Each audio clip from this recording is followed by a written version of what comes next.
Or two. My name is Bill Curtis. Some of you may have seen me around 8th Air Force things before because I have been doing video taping of all of these for a number of years. This presentation is kind of a compilation of some things that my colleague here, Mike Tosee, Professor Mike Tosee, and I have worked together for probably more than there, since we started working on videos together in 1990. And he's an Indian historian, and he has done most of the interviews on all of our videos, and we've produced several on American Indian veterans.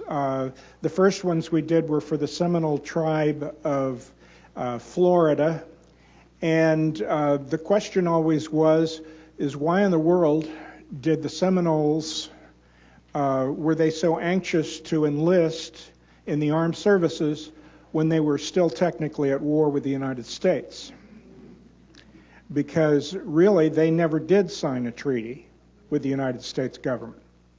But that story, that goes on to many other American Indians tribes of why they would, when, especially in World War I, there were a number of them that came in, and they were not permitted to be citizens of the United States. But I'd like to introduce you to Mike, and he can kind of fill you in on some historic facts that will also be covered in the film that we're going to see.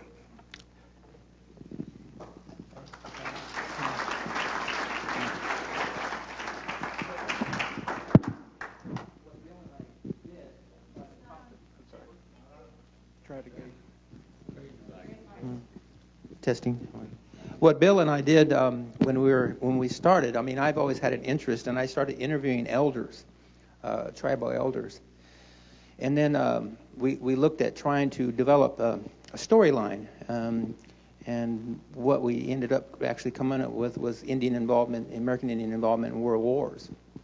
And the Comanche video that we did for the tribe covered 20th century, the entire 20th century, World War I, all the way through to present day. And that was one of the biggest things that I think that we've accomplished with that. But through interviewing, I would use the interviews in classes so our students would understand, your perspective, what the perspective was of our tribal members who were involved in World War II. We basically found a number at that point in time, a number of tribal members who were involved in World War II. And when we looked at that, the question was, as Bill said, was why? Because Indian people there was a strong effort to assimilate tribal members, and the boarding school system set up was to eradicate the culture and totally eliminate the culture, totally all value systems, language, everything. And yet you had this treatment that was pretty difficult to deal with. And so the question, why would a group of people who had been treated in such a manner, why would they want to go to war for the United States? But what we found out is that those tribal members were basically still relying on their culture. It was their culture that really prompted them to be involved in America's wars, even going back to World War I. And it was their belief, it was their responsibility as tribal members to protect the land. And that goes to their culture. And so that's how they grew up. But at the same time, when they were trying to eradicate the culture, tribes were still trying to maintain their culture. My grandparents, for example, spoke their language fluently, and they still did a lot of cultural, ceremonial kinds of things. And so in order to maintain their culture, they would plug themselves into different aspects of history. And world wars gave the American Indian tribal members, the men, an opportunity to be warriors again. Most Plains tribes were warrior societies. All tribals had warrior groups. But the Plains tribes, the men rose to status with their warrior status, bravery, courage. And so when they had a chance to go to war, this gave the tribes a chance to maintain their culture. So in the old days, there would be a big event. For example, if a group were going out to do a raid, and they would have a little bit of a ceremony. And then they would have another ceremony for coming back in the old traditional days. So this gave tribal members, when they joined the military, they would have a big event, like in the old days. And they would celebrate the warrior status. And then they would have a going away thing. And then when the guy came back, oh, it was huge again. I mean, they were treated like warriors. And so they got to be, we talked to one man who was a Crow, Joe Medicine Crow. He came back and he told his elders that I did the achievements that our traditions said we did. I had counting coup, touching an enemy and getting away from him is one of the most bravest acts you can do. Leading a group of people into a war situation. And then he was able to do all 4 opportunities that allowed him to be a war leader. And so they had a celebration on that. But I had relatives who came back from World War II who were just, given that status, and I admired them all through my childhood, all the way through. And that was really, really important. But it was culture. It was the culture that prompted them to go into and maintain and still stay and be able to live by that standard. And even though the government was trying to eliminate it. And so that was one of the biggest reasons what we found out in terms of how Indians got involved. I think one of the things that I was most taken by is in Indian country. You go to Indian country on Veterans Day, and it is a big deal. There are big celebrations in Indian country on Veterans Day, usually a powwow and all sorts of honoring services for the men and women who have served in the military. What I'd like to say about the video that I've taken part of a video that we did a 90-minute documentary for the Comanche Nation of Oklahoma on the American Indian warrior, and it provides kind of the first part of this video that I'm showing you. First 30 minutes will be a historical approach, and then we get into the World War II things that they did.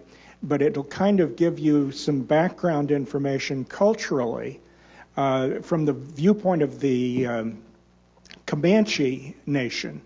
Now, it's not universal among all American Indians, but it's pretty darn similar to many, many other tribes. So it's pretty, I think it represents some important keys there.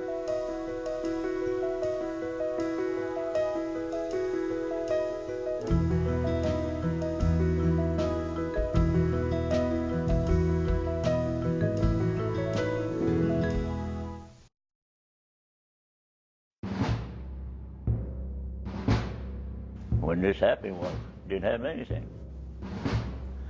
So, the teaching come back. I watched the animals, see what they ate, drunk. I've done that. We were ready to give up. We were just about out of gas, and I didn't know where we were, and I didn't know what to do. What do you do? Tell the fellas to jump when you don't know where you are, or how far off the ground you are. Suicide plane hit us in the fantail, and I was about from here to that wall on a 40 millimeter.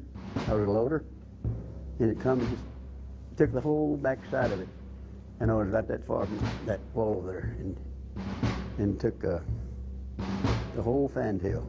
It's just part of being Comanche, who we are as warriors, and men and women. A long time ago, they grew up to be warriors. They grew up learning to ride, to use their weaponry. It was our way of life for our men to defend the nation.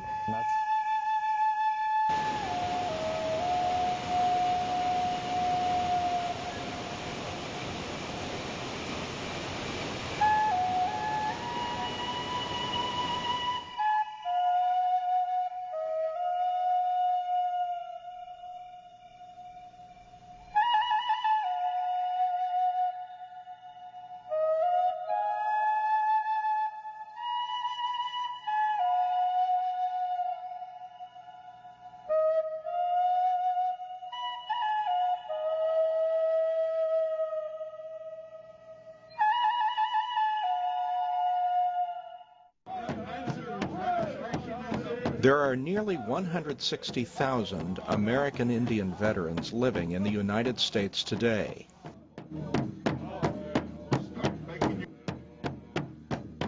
Proportionately, they represent a military enlistment rate that is 3 times higher than any other non-Indian group. Most have served because of the long-honored tradition of defending their homeland, the warrior tradition. Historically, at the core of Comanche tribal life was the way of the warrior. The warrior protected the community. The warrior provided food for his family and community. A young warrior might begin his training and go on his first raid at the age of 11 or 12. They would teach him how to ride a horse, and most kids grew up on a horse already, so it was like, you know, just second nature, really. From birth, you learned how to ride, you learned how to use your weapons, whether it's a bow and arrow, a rifle, a pistol, a lance, a spear, hatchet, tomahawk, or whatever. It was very important to the individual to have some form of standing, and that was based heavily on either warfare or the hunt. The hunt, likewise, was just as important to demonstrate your abilities as a warrior. That tradition of the warrior, of course, was the lifeblood of the tribe and of the family. The stories of our ancestors and their war prowess is hard to beat, and that's not. Let it be said that is not just a man's responsibility. It's a woman's responsibility too. Traditionally, you know, a long time ago, there were women also that went into battle with the men. It wasn't always just men. Our grandfather is Chief White Wolf. His wife was Sanapia, who was a medicine woman, and she went to battle alongside her husband, White Wolf. And so I know that my grandmother was a woman warrior. We always had an enemy, and our enemy finally disappeared basically in 1875.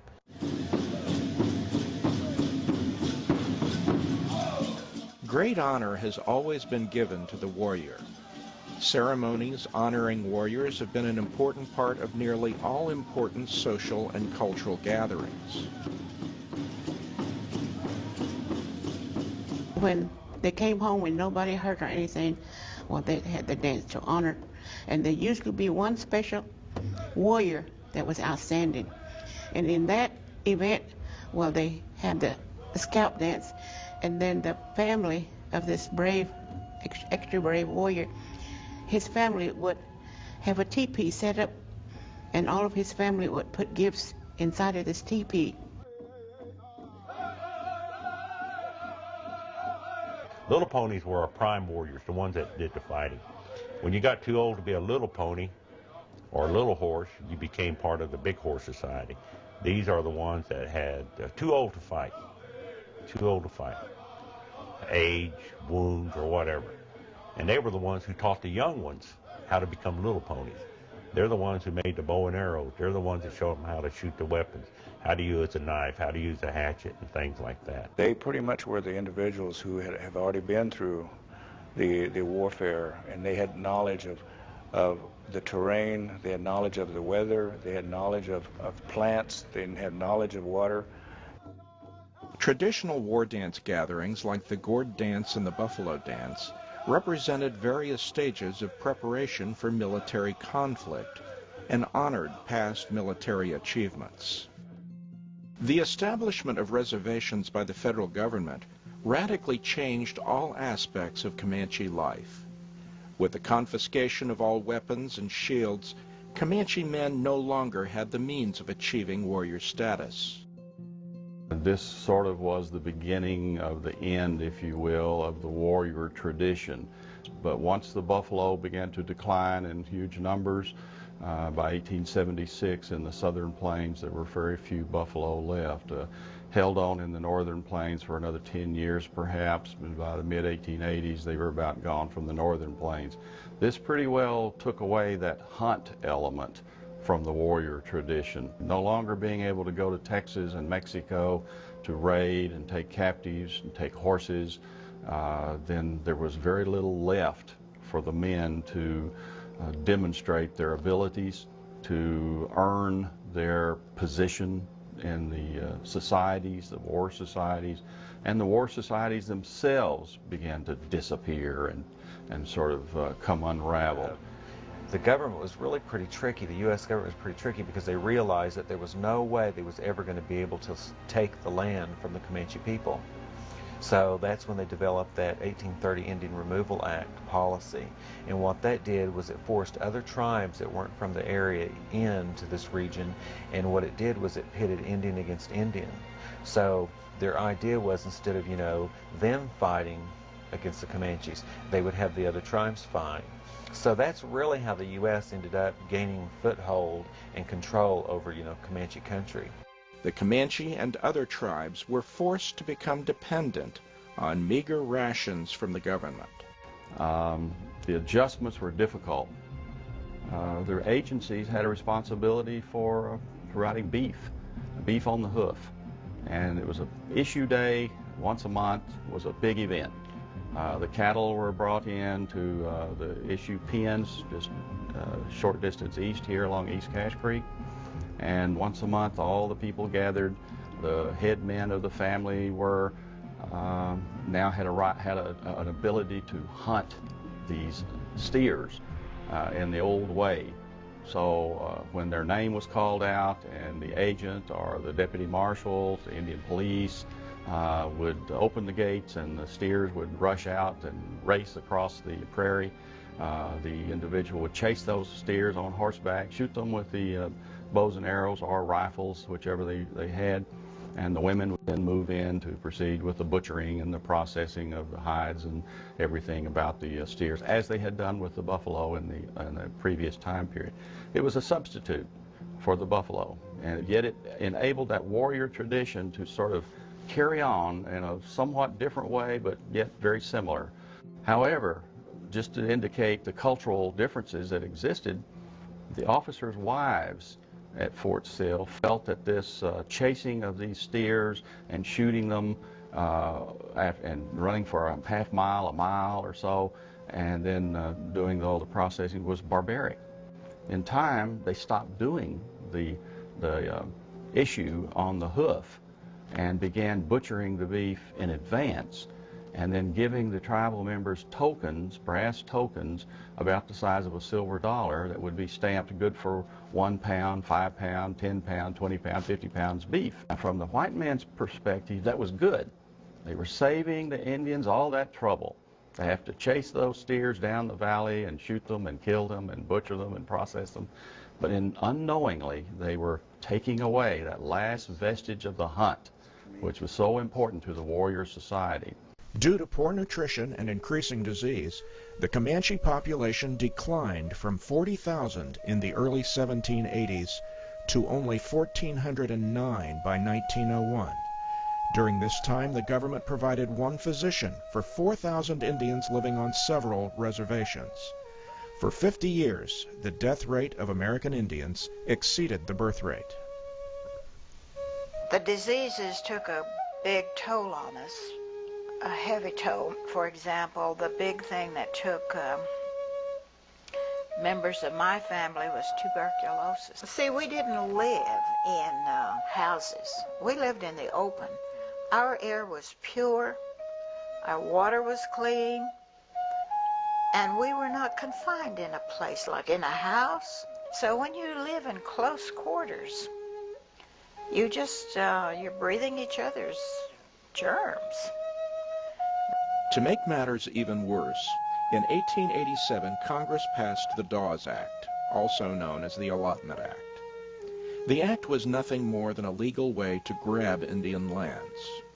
Under the act, each individual Indian family was allotted 160 acres to farm. The surplus land was then opened up to settlement. Non-Indians streamed into Comanche lands. 50,000 showed up before the legislation was even enacted. With them came loan sharks and con artists. In 1905, a Godebo banker was charged with fraud after assessing Indians interest rates of up to 3,360% and then foreclosing on the loans to grab their lands. Indian trust lands in Oklahoma decreased from 41 million acres before the Dawes Act to 2.9 million acres by 1930. On the Comanche land base, whites now outnumbered Indians 33-1.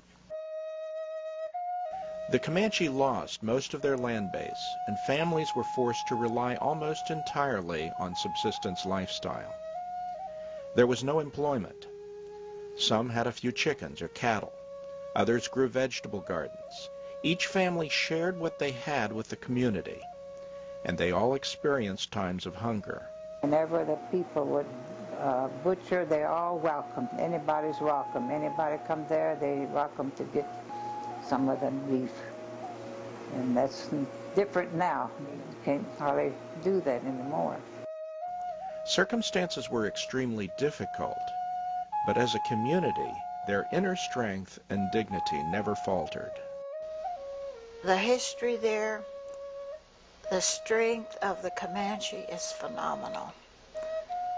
We survived a true Holocaust. Comanches were able to once again achieve warrior status when the U.S. Cavalry enlisted them as 7th Cavalry Scouts in 1878. In this role, they were used primarily as peacekeepers in Indian country. The cavalry then established all Indian military units in 1890. Troop L of the 7th Cavalry was established at Fort Sill and was composed of Kiowas, Comanches, and Chiricahua Apaches. 18 Comanches served from 1892 to 1897. When these units were disbanded, Comanche warriors were once again left without a means of achieving their traditional status. Despite the many hardships and poor treatment at the hands of the federal government and settlers, the nation was surprised by the willingness of American Indians to heed the call to enlist in World War I. 58 Comanches served in World War I. During World War I, my great uncle, who raised my dad, Lawrence Thomas Sr., he wasn't even an American citizen. And he fought in World War I. And there's numerous other Comanche warriors, Comanche citizens who fought in World War I, and they weren't even American citizens. So how can you explain that? One of our Comanches was awarded the Distinguished Service Cross, the second highest award for gallantry in action. He was also awarded the Silver Star Medal. His name was Calvin Atovich, and he passed away in 1950. And he was also a leader of our early Comanche government. Nearly 12,000 American Indian men enlisted in the armed forces.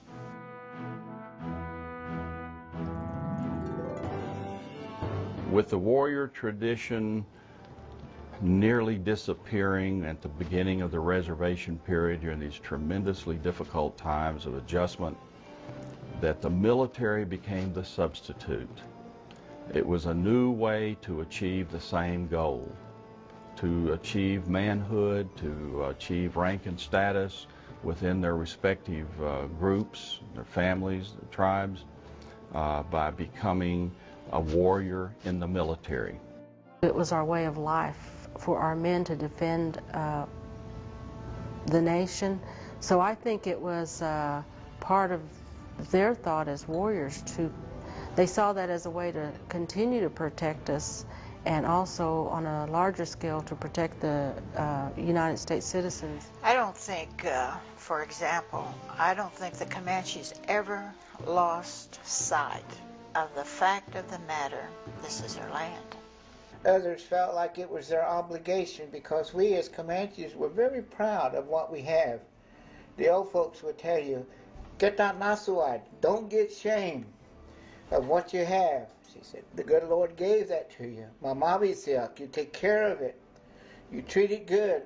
This Sokov that we got, this land, Take care of it. Don't let nobody take it from you. American Indians played an important role in battlefield communications in World War I. The U.S. military realized that unique tribal languages could be used as a code in battle to transmit vital information between the troops in the front lines and their officers to the rear. With one tribal member on each end of the communications line, they could speak in their own language, and there was no need for time-consuming deciphering of information. The Choctaw were the primary group used, but several Comanches also served as code talkers in World War I. Their traditional languages proved to be an unbreakable code. This system was kept secret even after the war, and the military was able to use the technique in World War II with other tribal languages. When the Comanche veterans returned from war, there was a spontaneous return to the traditional ceremonies honoring the victorious warriors. But they all came back. And in the Comanche flag song, it says, "Sima Goyama." It says they all came back, they all returned, and it's like the national anthem to us. This return to tradition was not a welcome turn of events for the U.S. Indian Service, who had been trying to eradicate all Indian traditions. In 1914, the Indian Commissioner sent out a directive reiterating the official government policy prohibiting dancing.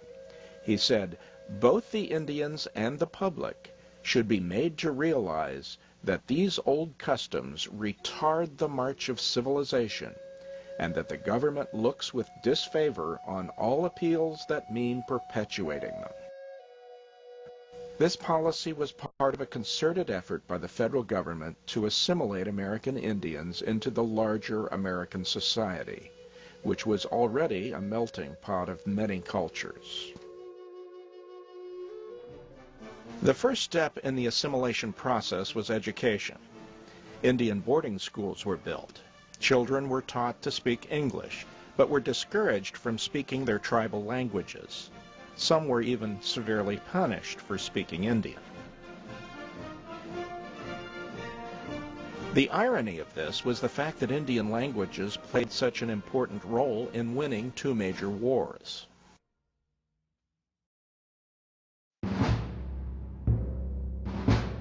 "14 Comanches served as code talkers in World War II. They'd been recruited for this assignment as early as December of 1940. A full year before Pearl Harbor and 16 months before any Navajos were recruited. Their assignment was to develop a Comanche language-based communication system that could be used in battle. We work on that language deal to make it perfect. And the Navajos did the same thing we did, or we did what they did.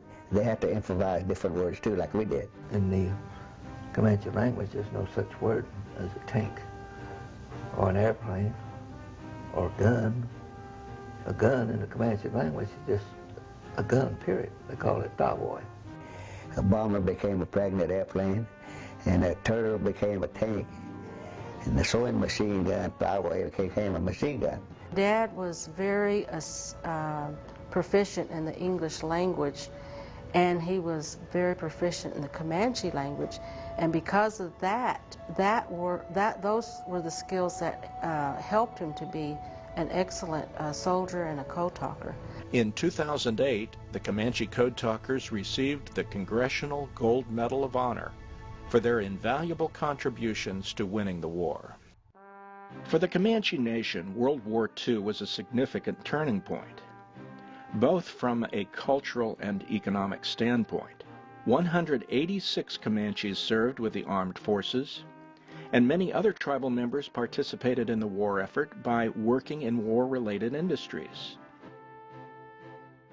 The community gathered together to send their young men and women off to war, and also supported them in prayer. And he was leaving, and all the people were there. See, they all stick together. The old people, they stick together when they're praying, and saying. And when he was leaving, they were praying there and saying in there. And I remember the song that they were singing when he was leaving. And they would ask him, Orisad, he's gone, he went to war. Let's remember him in prayer. And they would sit and they would pray. Sometimes they'd be on the street and they would pray for them. He's left. He's such a young man. He's the only son I got, and he's gone. And they would pray. They really had a lot of value for our veterans. We want to see y'all over there. All Indian boys, come over here. So we did. We went over there, and it was my mom. She told us, she said, we've been praying for you while you were gone. We prayed for you when we left. Now we're going to pray for you since you're home. My dad a lot of times would be sitting and listening to our radio. We had this radio and it had a big old battery. You wouldn't believe, looked like a car battery. And that was the end of the world if that battery ever went out. Well, I remember my dad sitting there intently and listening to the news. I guess he knew what his son was going through. Comanches served honorably in all branches of the service and at all levels. Several received commissions as officers, and many advanced to the highest non-commissioned ranks. He was in New Guinea. Well, we chased the enemy up in the mountains. And our leader, the lieutenant and the sergeant, while they stepped on a mine, they knocked everything out. Here we were. We stayed out there almost a little over a week. When this happened, well, didn't have anything. They're teaching. Come back. I watched the animals, see what they ate, drunk. I've done that. And I told the rest of the crew, they started doing it. We survived for a week. Suicide plane hit us in the fantail, and I was about from here to that wall on a 40 millimeter. I was a loader, and it come and just took the whole back side of it, and I was about that far from that wall over there, and took the whole fantail. And I was in the water. There was two more guys were with us there, and we was trying to hold them up, and one guy had, I knew him, he died because he swallowed a lot of oil and diesel fuel, and we was all sick, and we hung on till they come and got us. A freighter picked us up, and that was a scary thing. On June 6, 1944, the U.S. Armed Forces took part in the largest amphibious attack in history, attacking 5 heavily defended beaches along the coast of France. In the darkness of the night before the coastal landings began, American and British airborne units parachuted and landed gliders behind the German beach fortifications. Their objective was to secure and seal off routes for German reinforcements. The nighttime drops did not go exactly as planned. Heavy anti-aircraft fire and flak caused the troop planes to veer off course and resulted in the troops landing miles from their intended drop zones. Corporal Johnny Rivas and Sergeant Melvin Myers were there that night with the 82nd Airborne, parachuting into France in the dark of night. Corporal Rivas's unit landed near the towns of Carentan and Cherbourg and came into immediate contact with German forces. During the first day of fierce combat, Corporal Rivas was killed by a direct hit from a German artillery shell. Sergeant Melvin Hawkeye Myers was killed 8 days later in heavy fighting action near Sainte-Marie-Église. His family later learned that he was responsible for rescuing a fellow soldier. I remember when they came to notify Grandma.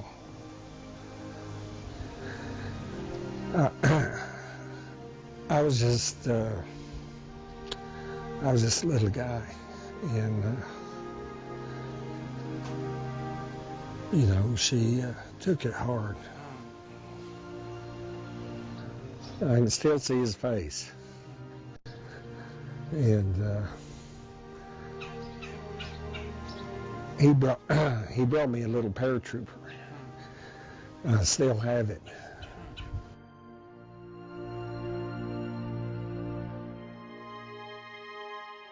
Private Eli Hosatosevic was with the 634th Tank Destroyer Unit and fought in the 9-week bloody battle against the Germans through the hedgerow country of France after D-Day.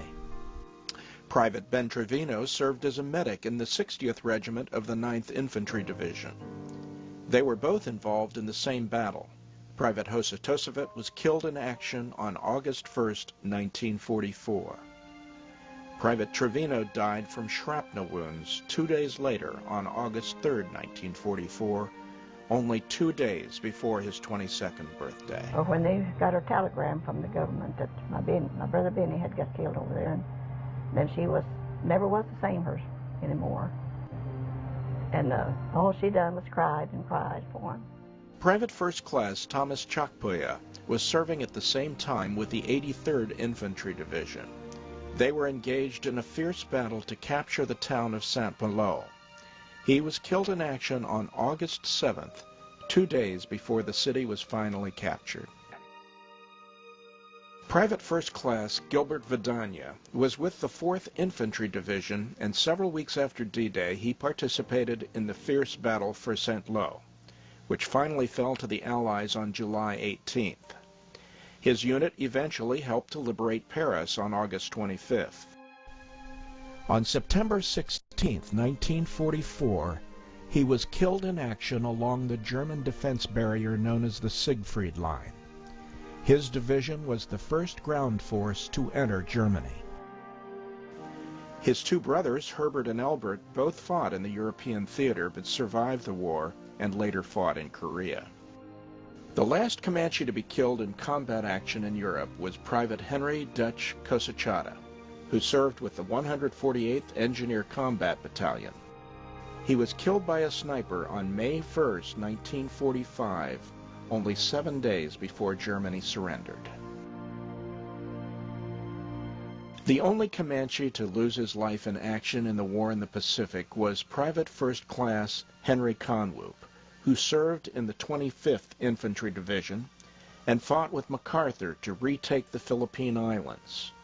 After taking back 3 towns on the island of Luzon, Private Conwoop was killed by shrapnel on May 23, 1945. He is forever 23 years old.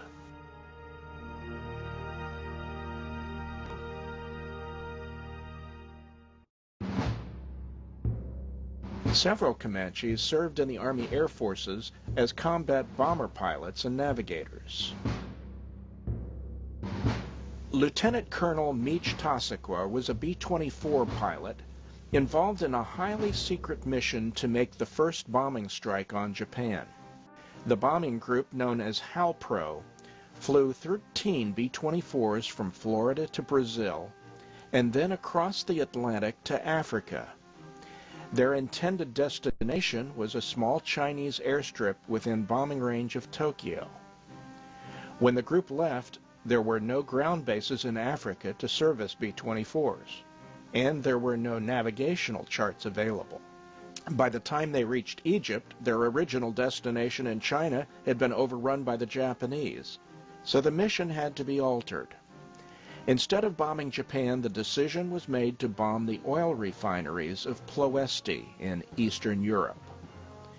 On June 11, 1942, their 13 B-24s flew overnight from Egypt to make the historic first U.S. Air Force bombing mission in the European theater. The B-24's fuel consumption prevented them from returning all the way to Egypt, and many were forced to crash land in Turkey and Syria after the bombing run. Their group later became the 376th Bomb Group based in North Africa. Major Vincent Myers was a B-25 Navigator bombardier serving in the 12th Air Force in North Africa. He was one of 3 brothers who served in different branches of the military. Vincent and his brother Melvin, who served in the infantry, were also accomplished boxers. Dad fought Melvin 3 times when they were Golden Gloves boxers, and they said that that was one of the best fights that they had ever seen when Dad and Melvin fought. And I think Vincent just let Melvin whip him. I don't think Melvin could whip Vincent. I know a story about Vincent when he went into the military and he was stationed at Midland, Texas. They had a sergeant that, you know, was in charge of the recruits. And they were recruits. This sergeant was a kind of a cocky sort of a fellow, and I guess he was really giving them a bad time. So they matched a boxing match with him. They had boxing going on there, and oh, he could just whip anybody, you know. So they got in the ring, and Vincent knocked him out. Right before deployment, the three brothers returned to their farm to see their mother, Lena. I can remember, I think I was about 3, but I remember him coming by, and we had a big hedge. And there was an opening. They come walking through. Vincent flew over 71 combat missions and served as lead navigator bombardier for the 488th Bomber Squadron. On March 14, 1944, his crew flew the famous bombing mission over Monte Cassino, Italy, in support of U.S. Army troops who were tied down by heavy German defenses. His pilot later said that his ability to hit a difficult target was unequaled. He received the Distinguished Flying Cross for his gallantry in effectively bombing a railroad bridge in Orvieto, Italy, after their B-25 received a direct hit from anti-aircraft fire and was badly damaged and difficult to control. Captain Myers Wanee served as a pilot of a B-24 with the 448th Bomb Group in Seething, England. His airplane, named Comanche, was shot down on its 18th combat mission over Brussels, Belgium. Captain Wanee was wounded in the ankle by flak, but was able to get himself and his crew out in time to parachute to safety.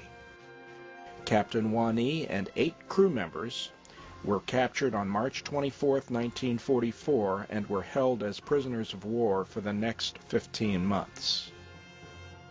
Then they got hit, and then he was flying, and he said he had to keep the plane straight so that they could bail out. He said, well, you guys are going to have to bail out because we're going to go down. And he says, he can't bail out. And he said, why can't you bail out? And he said, I don't have a parachute. And he said, where's your parachute? And he said, it's at the other end of the plane. Apparently, he left it somewhere here in the tail. So he had to walk to the back and get his parachute, and then he jumped. Apparently, Dad stayed with the plane as low as it could go before he could jump. And Stuart said he was yelling at him to jump, and then he said he would jump, but he had to take care of some stuff. So he was destroying papers and breaking stuff, I guess, within the plane. Sgt Cloyd Goody was a ball turret gunner on a B-17 heavy bomber named Fort Worth Gal. He flew with the 381st Bomb Group out of Ridgewell in England. On September 10, 1944, they were shot down over Baden-Baden, Germany. He was able to parachute to safety, but was held as a prisoner of war until war's end. He said when he got up on, the main part of the ship, well, he said they got ready to, everybody had already bailed out. And he said he was standing at the doorway, and he told this one guy, I don't know what he did, but he told him, come on, let's go.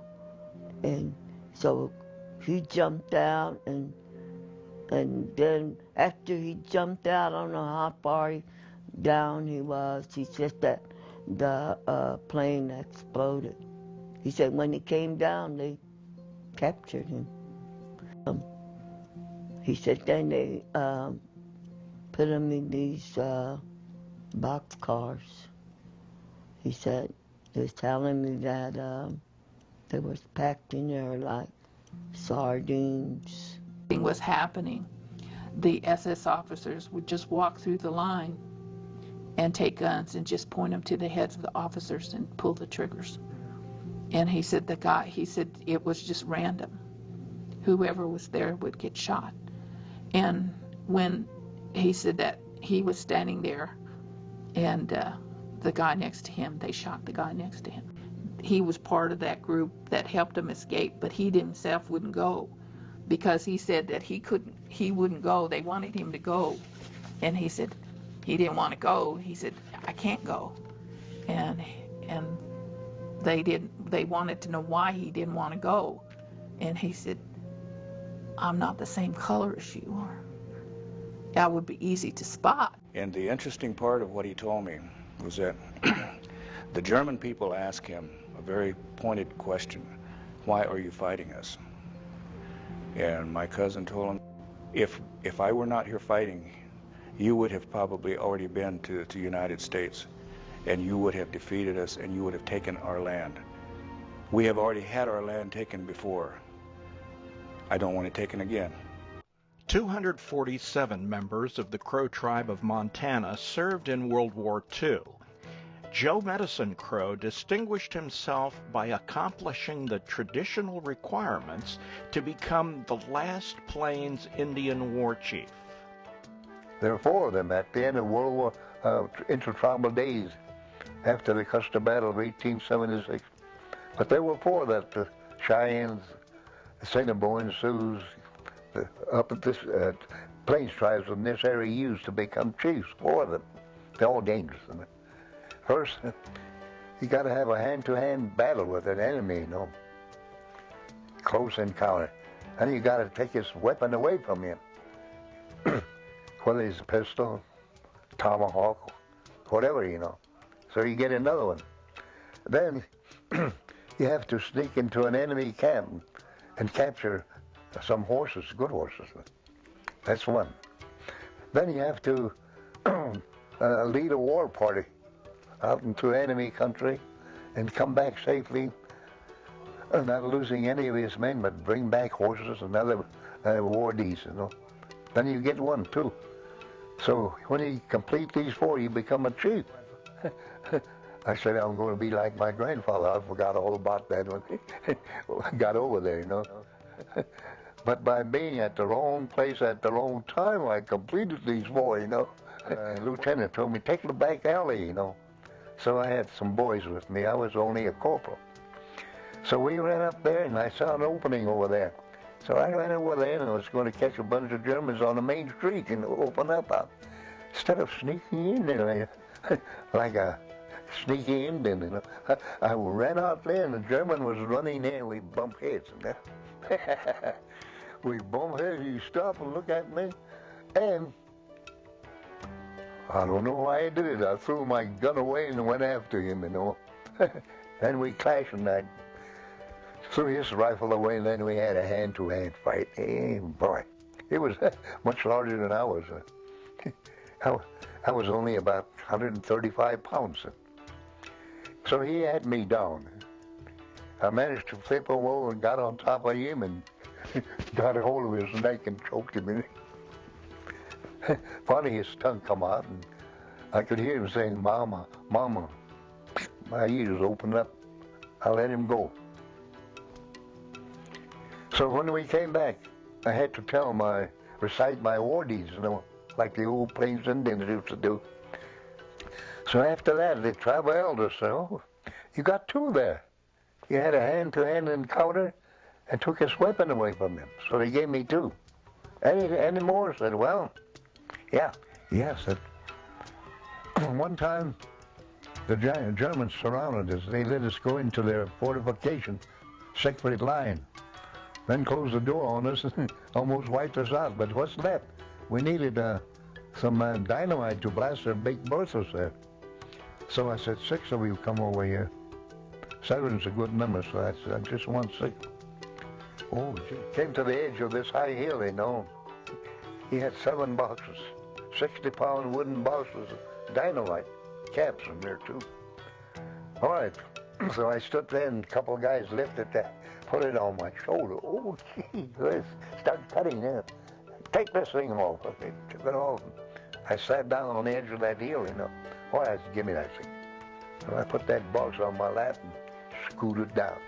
The rest of the boys did the same. Here we coming. Like that. By the time we got down, we didn't hit any landmines. Germans couldn't hit us. We got there.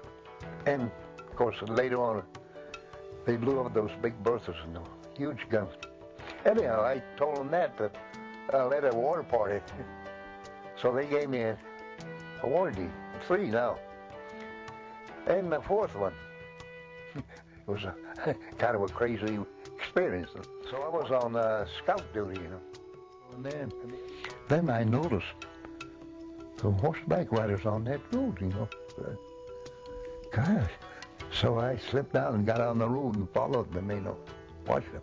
They got off the road, and after a while they showed up and sat there down there. By that time, it's just getting dark. They're down there. Got their horses, and they got their horses in the little pasture there. So they came. The idea is to attack early in the morning, daybreak. So we sat there, and I was with the CO, company commander. He was just a boy, about 22, 23, and I was about 30, oldest man in the company again. So I said, Captain, said, I have an idea. I said, before the jump off, give me 5 minutes and I'll stampede those horses. They might get on their horses and take off. All right. Started out, let's go.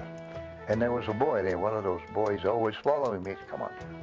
So he went up there and we threw the gate open there. He went that. So you go that way, I'll go this end and we'll chase him out. So I went up this way. I had to run now.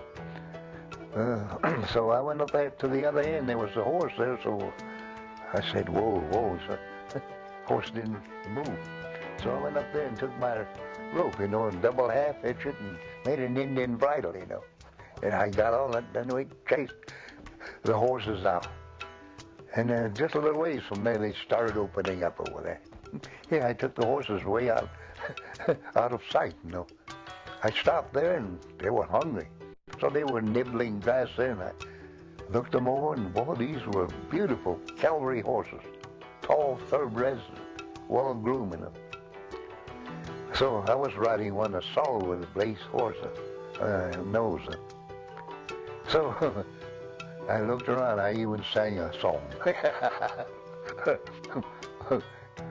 I came back, and I was still on a horse, and then the Germans were picked up, some were killed and captured, and these were not ordinary German soldiers. These were SS officers, every one of them.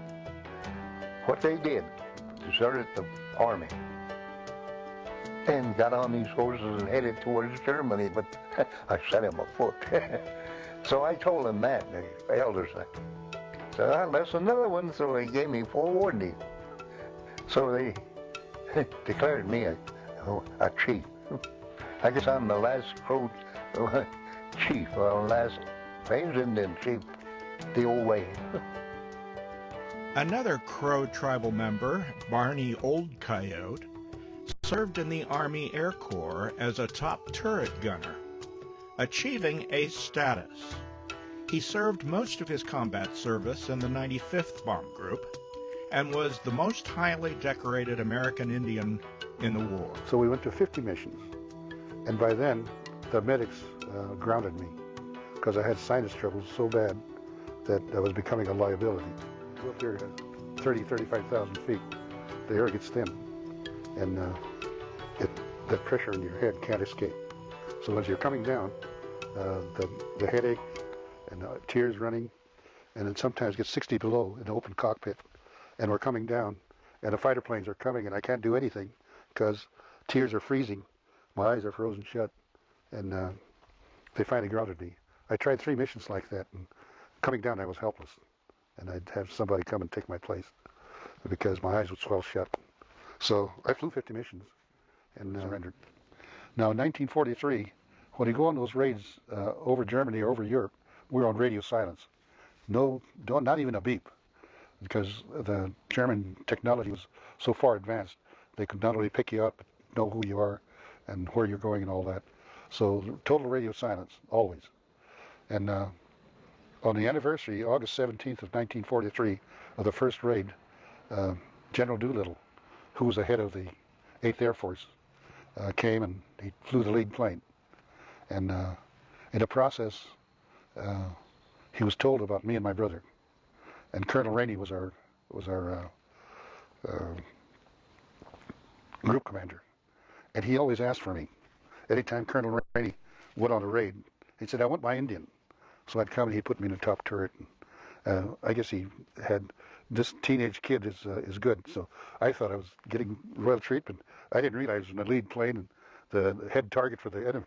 But anyway, he told me, he said, he and his brother are here. So they said, General Doolittle said, you say there are 2 Indians? Do they speak their language? I said, yeah. So that's when they devised that idea that I would fly with General Doolittle and Colonel Rainey in the lead plane. And then my brother Hank would fly with Colonel Black, the wing commander, in a second wave. So we're about 30, 35 minutes apart. So the idea was that we went to the target and something happened that we couldn't, cloud cover or something. We had a secondary target. But to shift from southern France to northern Italy was a distance of about 420 miles. So used a lot of gas with that full load and everything. So I was in the lead plane, said, well, why don't we use that as a celebration too? So if you bomb it, tell us where you dropped the bomb and do it in crow. So that's why I was able to break radio silence. And when we dropped the bombs, I called for my brother in crow. And I didn't use call letters or anything. I just called him in crow and told him, it says, bombs away, or where they make wine, or not at the place where they make spaghetti. And that's all I said. And he said, I heard you. That's good. So we'll go straight to where they make wine. So that's how we broke radio silence, just one time. Also serving in the Army Air Corps as a pilot was Cherokee tribal member George Underwood. He flew a B-24 with the 455th Bomb Group with the 15th Air Force in Italy. So we had an engine go out on us and couldn't get the propeller to stop. It was just like a windmill going out there, which created more of a problem for us, took more gas. And I didn't know where we were. We couldn't get a good location by calling Mayday, which we would, you know, they would take a reading and they could tell you about where you were. Well, altimeters could also get kind of out of focus after you've been up for 8 or 10 hours. They're supposed to set them, you know, like every hour anyhow if you could. Well, we couldn't do that, so you couldn't depend on it to tell you how high you were. And we were ready to give up. We were just about out of gas, and I didn't know where we were, and I didn't know what to do. What do? Tell the fellas to jump when you don't know where you are, or how far off the ground you are? Chutes might not have had time to open, you know. So here you are. And the co-pilot started to get out of his seat, said, I'm getting out of this place. And I kind of pulled rank on him, told him, get back in his seat, you know, and I was in charge. For the only time I ever did that. And then what do I do after? Maybe he had the best idea. But I was saying no. And I looked out, just one of the most unlikely things that you think of, you know, looking out that thing, and I thought I saw breakers coming up on the shore. And sure enough, that's what it was. It was on the edge of the Adriatic there, about 100 miles south of Venice. And I saw that. Well, I didn't waste any time getting down there. And we landed again with our gear up, you know, just scooted along this beach. Nobody hurt, so that was the big thing. Frances Archambault Pruner was a Sioux tribal member who learned to fly airplanes so she could enlist in the Women's Army Pilot Service. Well, mostly because I wanted to do something, but I didn't want to just keep on pounding a typewriter, and that's why I wanted to learn how to fly, and we had to have, in order to make my application valid, you had to have 30 hours. And so that's what I got, was 30 hours, and that's all I could afford. And they trained us at Sweetwater, Texas for 8 months, and I graduated from that in September of 1944. And then I went to operational duty at Eagle Pass, Texas, and I was towing targets in a T6, and that's where we would take off and let out a target behind the plane and fly up and down a certain line, and then the people that were learning how to shoot from other airplanes would fire at our targets, but once in a while they missed. Well, they shot off my target about 3 times, but they didn't get me. I wasn't ever afraid of anything like that happening to me, because most of the time everything that almost anybody did in the service was involved some kind of risk. And if somebody said, "Aren't you scared?" Like when I found out I was assigned to towing targets, somebody said, "That's dangerous." And I said, "You want to live forever?" William Varnadoe was a B-17 navigator with the 385th Bomb Group, and is a member of the Ishota Cherokee tribe of Alabama. On my second mission, we were left wing off of an airplane that was involved in a mid-air collision, and it sawed off the tail of the one off to our right, and the tail gunner was the only survivor of the 2 airplanes that collided. He rode the tail down from 12,000 feet. He couldn't get out. He tried and tried to get out, but rode that tail all the way down and landed in a cow pasture in Belgium. A farmer came out, cut him out with an axe, carried him, he was unconscious, carried him to a British hospital.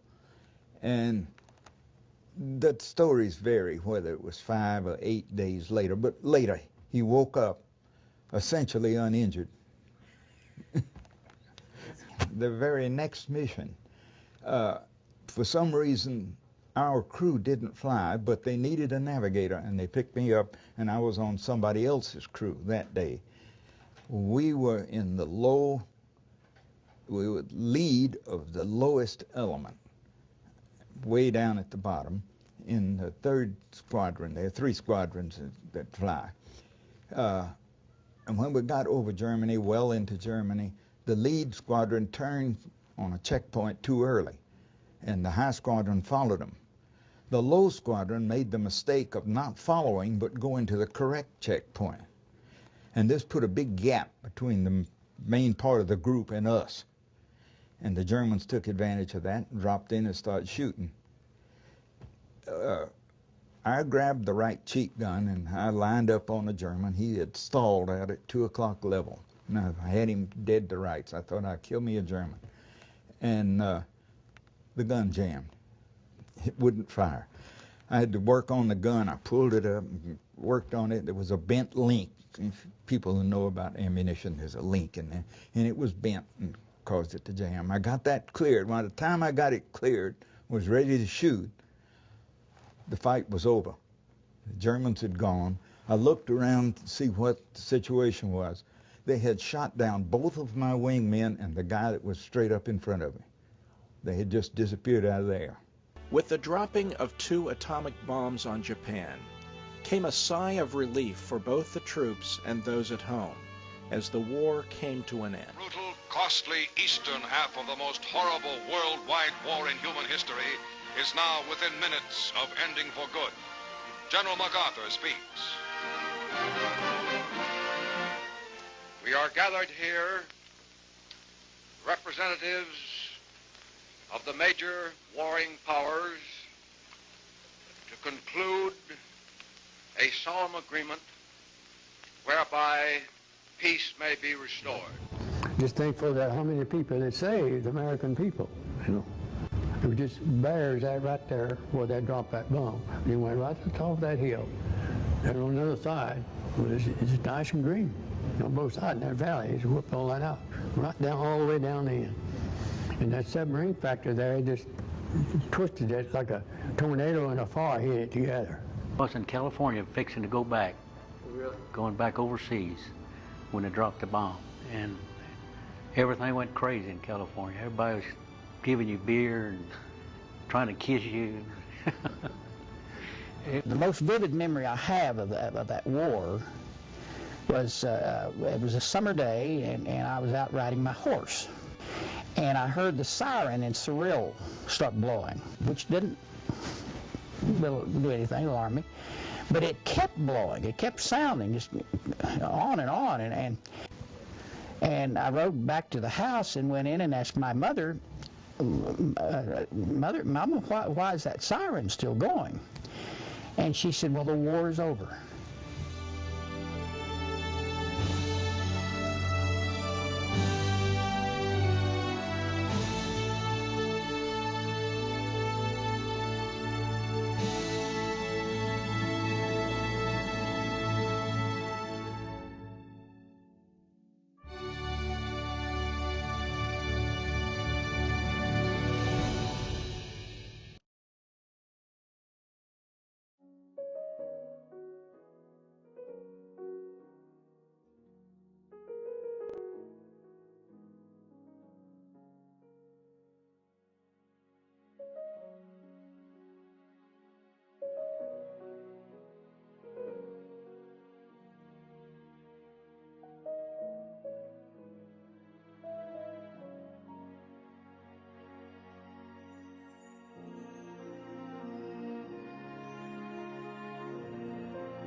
Barney and Hank Old Coyote were in.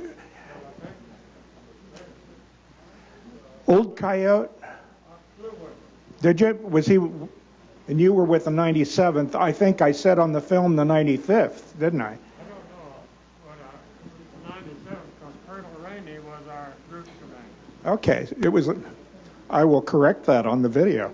I had a hard time finding after we talked to actually you were there at the interview with Barney Old Coyote and.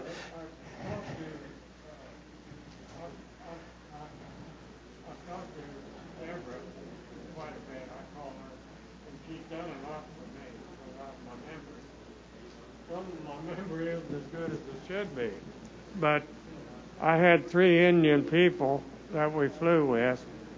The oldest was Fred Little Wolf, and she told me that when he came back to the States, he crashed and was killed. And then Hank and Barney Old Coyote was later on down in Africa. Fred Little Wolf flew out of England.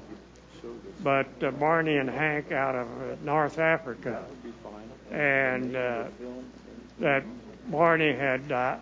No, Hank had died, but Barney became a doctor. And then I never flew on the same plane; they were on a different plane. And Colonel Rainey was our group CO. Thank you. Barney has not been gone long. He just died just a few years ago. Yes. Mel, I find it interesting that the Indian language had a word for spaghetti and crow. And could that? I'd like to hear an explanation on that. I don't think he's around anymore. Any other questions? Hello. We're always fascinated by the relationship between British people and the Americans that were in the UK. Were there any particular stories that you discovered about how the British reacted to seeing Native American Indians? Because there are plenty of stories about the interesting sort of reactions to segregated armed forces with African Americans. I have not heard any specific. Mike, do you know of anything specifically? Did you get any stories about their interactions with the British people when they were in England? No, I never did. No, that didn't. Pardon? Yeah, it's kind of interesting. I took a group of, I was teaching for the Bureau of Indian Affairs in a high school out in Utah. I took a group of students on a European tour, and almost everywhere we went, they never had to pay for meals because the locals would figure out who they were and would pull them aside. Come, I want to feed you tonight, you know, and they'd get them all together. And I keep going around, where are my kids? They're not around tonight. And I find out later that they've gone to eat at somebody's pub down the way, and they were treated absolutely royally in almost every country we went to. So I just want to give her basic information that you could provide in case she is interested in showing this someplace, you know, and having you all show it. I am not sure. Yeah, it was his bomb group. Where would have Rainey been out of North Africa? Were you out of North Africa? I started in England, and then they took the 97th back, and the 301st. We went to Africa on the invasion of Africa. She wrote an article for Lima. I think I had 95th on the video because I was having a hard time finding the actual bomb group he was with, and I thought he said 95th.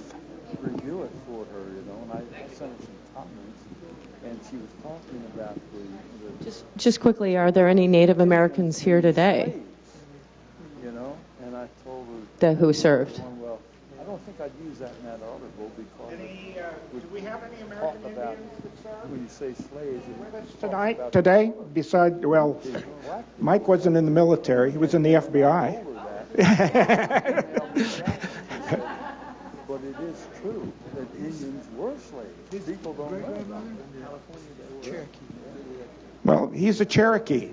His great-grandmother was a Cherokee. Yeah. And actually, with the Cherokee tribe, that gives you membership to the... All you have to do is prove an ancestor. Yeah. Yeah. 16.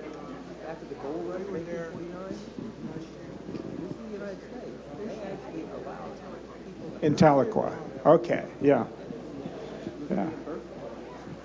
Okay, well, thank you all very much for coming. We